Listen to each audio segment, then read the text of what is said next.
আসসালামু আলাইকুম প্রিয় দেবিদ্বারবাসী। সম্প্রতি দেখলাম একটা বিষয় নিয়ে খুব আলোচনা হচ্ছে। আমাদের দেবিদ্বারের মাননীয় সাবেক এমপি, 4বারের নির্বাচিত এমপি মঞ্জুরুল হাসান মুন্সি, উনি হাসনাত আবদুল্লাহর বংশ নিয়ে কথা বলছেন যে তার বংশ নাই, সে কি এমপি হইব, তার বংশ নাই, তাকেই সারা বাংলাদেশ চিনি। আপনারা মুরাদনগর পার হয়ে আরেকটা বুড়িচুঙ্গে গেলে আপনাকে কেউ চিনবে না। এটাই হচ্ছে বাস্তবতা। আর দেবিদ্বারের মানুষ তথা এই বাংলাদেশের মানুষ এই বংশের রাজনীতি আর দেখতে চায় না। এটাই হচ্ছে সত্যি কথা। বংশের দোহাই দিয়ে আওয়ামী লীগ আসলেও তারা, বিএনপি আসলেও তারা, আওয়ামী লীগ থেকে যেটা নতুন নব্য বিএনপি হয়েছে ওইটাও তারা। চিন্তা করে দেখেন, সবসময়ই তারা।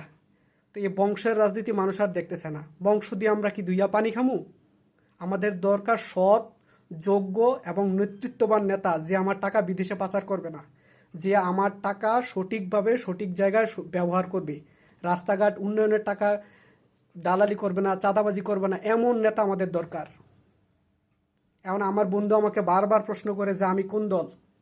এক ফেসিস্ট বাংলাদেশ থেকে তাড়ানো হয়েছে, নব্য ফেসিস্ট হওয়ার যে দল তৈরি হওয়ার জন্য তৈরি হইতেছে, এই দল বাদ দিয়ে সব দল আমার।